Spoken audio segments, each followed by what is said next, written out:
What's up, family? It's your host, Money Mike, and this is Straight Talk No Chaser, where we sip truth and pour it straight.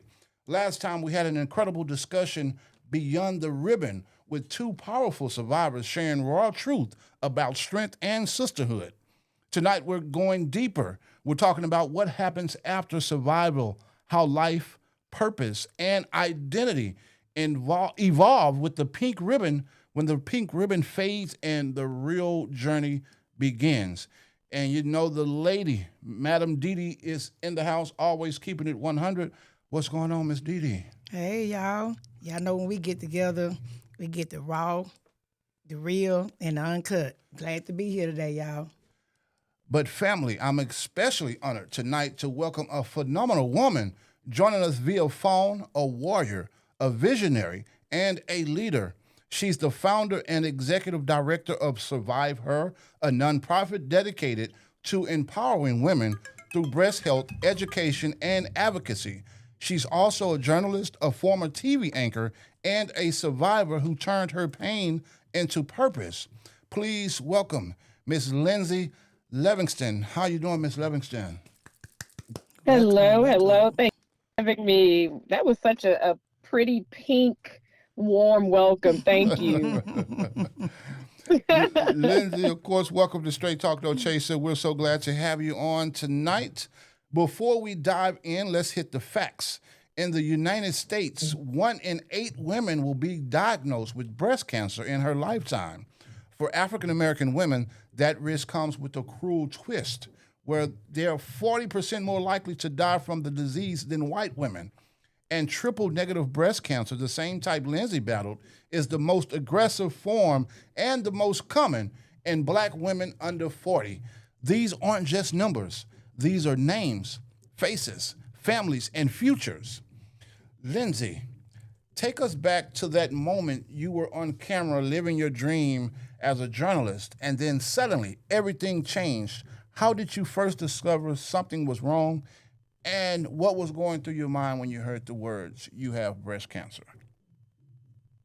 So, as you mentioned, I was working a very busy TV news career in New York City, a fast-paced, hustle bustle career, and I was in the shower one day and felt a lump in my right breast. I knew it was not normal. I knew that something was wrong and I needed to take immediate action. I immediately contacted my gynecologist, who is a Black woman. I knew I would have an advocate and her to help me get my mammogram. And really, I would say the rest is history. But really, I felt something, so I said something, and my whole life changed at that point.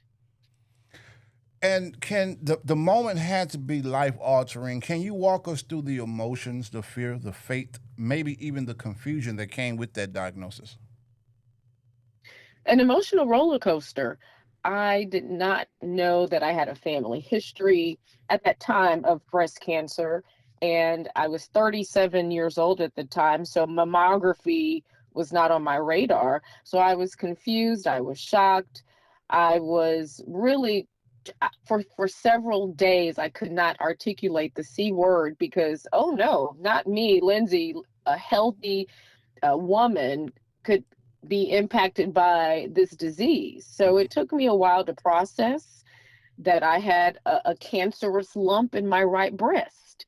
And when I was finally able to process what had happened, it was then that I just assumed the role of patient who would survive and thrive and get past it. And I did. And as you started treatment, you were also still showing up in front of the camera. How did you manage to balance your career, your public image, and your private pain? So when I was going through treatment, well, let me rewind. I was in New York at the time. I relocated back home to Houston for treatment, and I underwent 15 rounds of chemotherapy to shrink the mass, bilateral breast mastectomy as a risk reducing procedure because I learned I carried the BRCA1 gene mutation, which puts me at higher risk for breast and ovarian cancer. So I had the bilateral breast mastectomy with breast reconstruction, procedure to remove ovaries and fallopian tubes to reduce my risk of ovarian cancer. And I went through that fight privately and rang the bell. I then had some more surgeries. And when I felt confident to share publicly, I then used my media megaphone, if you will, to simply share my story. So again, that fight for me was private because I didn't want people to know about it until I was confident sharing. And then when I was finally ready to share, I didn't realize the impact it would have just simply sharing my story with the world, with the public. So I was able to manage and balance. I'll often forget that when I was going through chemo, I was able to work. I did some freelance work at a local TV news station, a cable news station in Houston, and I just wore my wig and no one knew except my family and close friends what I was going through. So I was able to maintain a sense of normalcy and show up like the TV news reporter that people knew. They just didn't know that I was going through it privately. Awesome. So how hard was that for you? I mean, to have to mask that around people that you work with daily Mhm. that didn't even have a notion of what you were going through. So what made it easier, Demetria, is that this this freelance work that I was doing was with a new set of people who didn't know anything about me, right? So it was just like working alongside strangers. And if I needed to take time to go to a doctor's appointment, I would just say I had to go to an appointment, but they didn't know me. So it Oh, made it okay. easier in that sense, right? It's like I left those New York colleagues and that world behind to move back home and focus on my healing. And that really did make it easier. Right, right. So what stage was it when you found out? Was it already like at stage 4? It was triple negative, which was the subtype, which is the most aggressive subtype Okay, that impacts Black women at a higher rate, stage 2B. okay. So it was the mass was the size of a large grape and it was palpable. I could feel it and it was tender. So that's when I knew something was wrong. And because it was triple negative, an aggressive subtype, it required immediate treatment. Right. So I got home to Houston one week. The next week, I was able to harvest eggs. I was able to preserve my fertility. The next week, I got my port inserted. The next week, my chemo started. So it was a very fast moving train. Right, Wow. right. Let's get into the no chaser moment. See, surviving cancer doesn't end when the treatment stops, it's when a whole new battle begins. The mental, emotional, and spiritual healing sometimes take longer than the physical. Lyndsay, after the surgeries, the chemo, the recovery, what did the next chapter look like for you? Were there days where you struggled with identity, purpose, or even faith? You hit the nail on the head in that when you ring the bell, when you complete treatment, your journey really in survivorship is just Hmm. starting. And so I Yes. had to learn how to manage the follow-up doctor's appointments, the side effects. I'm in medically induced menopause, so I had to deal with hot flashes at the age of 40. And it really was, I would say, my prayer certainly helped me to manage. Um, Surrounding myself with positive people and a positive village who would keep my spirits lifted, and therapy. I sought the support of a psychotherapist who really helped me to process all of my emotions and manage the days to come, the days, the months, the weeks that would come thereafter I rang the bell. So that combination really did contribute to my positive prognosis and my, I would say, not only survivorship, but thrivership. Oh, Wow. that's good. And out of that pain, you created Survive Her, an entire movement. What inspired you to turn your survival into a platform for other women? Was there a specific moment when you said, okay, this is bigger than me? When I started sharing my story and I received messages from women I didn't know from around the world, I knew that God had placed this concept and idea, vision into my spirit that I needed to make this not about me, but about Him, giving Him glory through this work, but to help women. And then as I began to share and have discussions and talk to women about what they needed, what they wanted, I said, well, I want to create my own community, my own platform through which we would inform, inspire, and empower women. There's so much information that I learned throughout my treatment and surgeries and that journey. I've just felt selfish to withhold all of that information because so many women, especially Black women, young Black women, needed to know. They needed to know about signs and symptoms. They need to know about how to reduce their risk for breast cancer. They needed to know about fertility preservation. They need to know about the importance of learning their family history. Everything I learned, I just wanted to share to help save my sisters. Right. And Demetria, as a woman who's seen sisters fight through this, what do you think stops some survivors from talking about the emotional side of this journey? The mental part, them being afraid of opening up and sharing, like like Lynn, she stated about being private and doing it on her own, within herself. A lot of people don't really like to open up, or they feel a sense of they don't like the empathy and sympathy sometimes. You know what I'm saying? And going through a journey like that, and at the mental aspect, it takes a lot on you, not only just physically, but emotionally. It takes you, it's a roller coaster. You have mixed feelings and mixed emotion of what you're going through, or how you're going to deal with it, or even thinking just if I'm going to come through this. Right. So, I've not breast cancer, but on the level of different, my mom had cancer. She had cervical cancer as well as kidney cancer. My son had acute lymphoma leukemia, and both of them passed. My son passed at 8, and my mom passed like 11 years ago. And I've been dealing with, the level of cancer since I was 11 years old with people that I love. And not me taking the physical, but the mental, it was a lot. It's a whole lot. But for as going through there and being there for the people, you feel the same thing they feel with the pressure of them going through what they had to go through, the radiation, the chemotherapy, the long nights of not eating, the can't eat, sometimes not want to deal with anybody, want to be in the presence of anybody, or just want to be alone. It's just, it's hard. But when you have faith in God and you have a relationship with God, and you have the support that you need for people to show you that it's okay, that we here for you, we going to fight with you, it makes it a lot better. It makes it a whole lot better. And for the both of you ladies, how do you think the church and community can do better supporting survivors, especially when the spotlight fades after October, especially when we're talking about breast cancer awareness, Ms. Levingston? I love partnering with my church, Brentwood Baptist Church, um, to engage our congregants around breast health, not only during the month of October, and our church does recognize breast cancer awareness during the month of October, but year round, we host programs for the community at Brentwood, one of many venues. And I think that the faith community is the best place to start for that mental support, the spiritual support.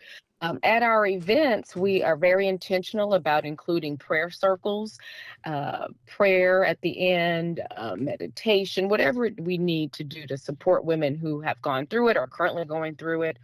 And I also recommend, tapping your local community rec centers. There's so many opportunities to partner and host workshops and engage women around breast health year round. And that is our mission. And we are intentional about doing that so that no woman really goes without, whether it's education, access, or resources. Right. So let's sip on this one. Awareness isn't just pink ribbons and hashtags. It's conversations. It's consistency. It's accountability. Lyndsay, your organization, SurviveHER, has made national waves. The Essence Magazine, Oprah Daily, NBC News, all highlighting your impact. For our listeners, especially those who may not know where to start, can you share how SurviveHER supports women from diagnosis to healing?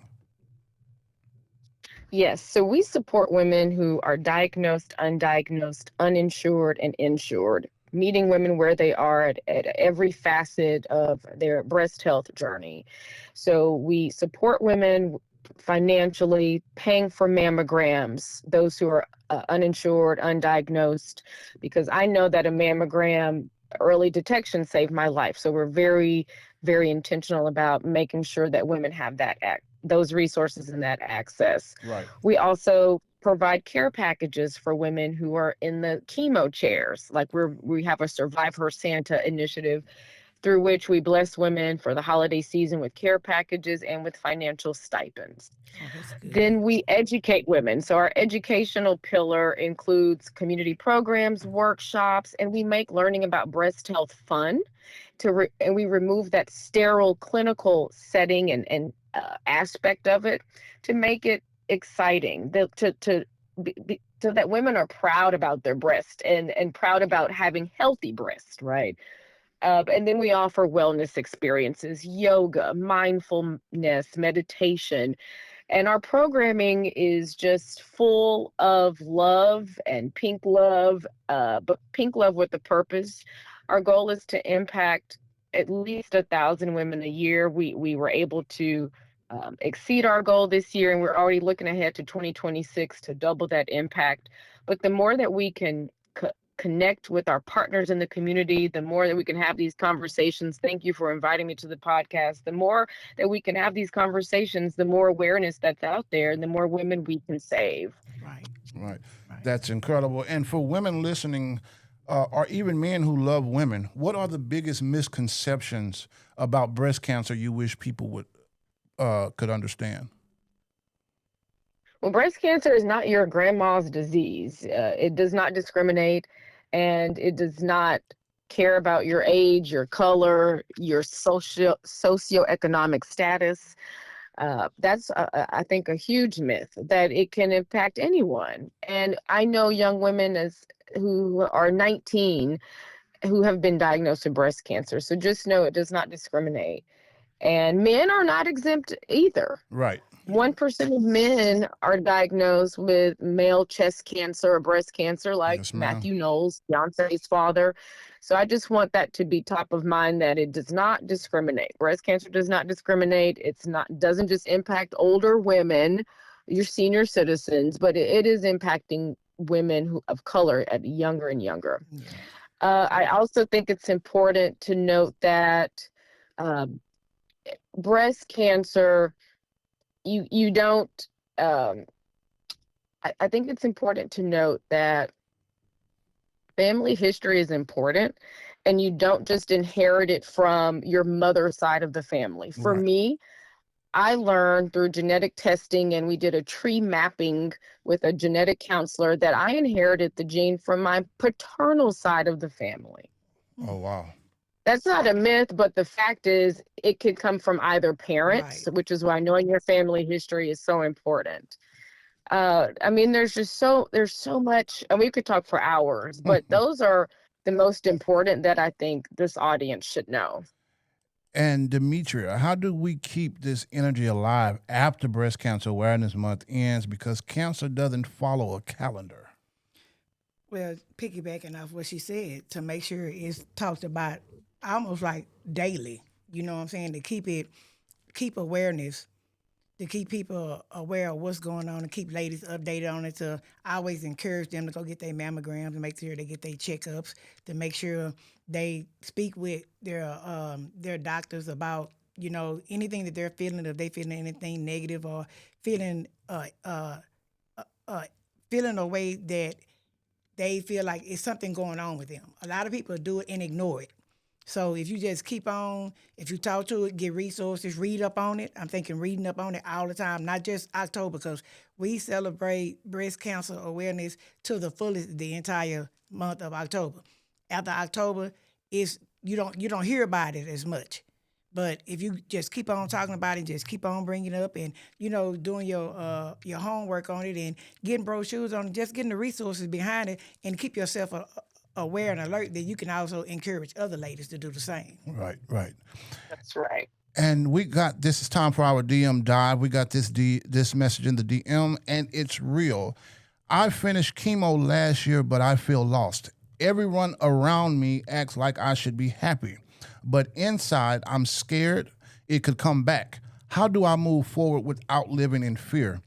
Lyndsay, as someone who's walked that path, how do you respond to that feeling, that shadow of fear that never quite disappears?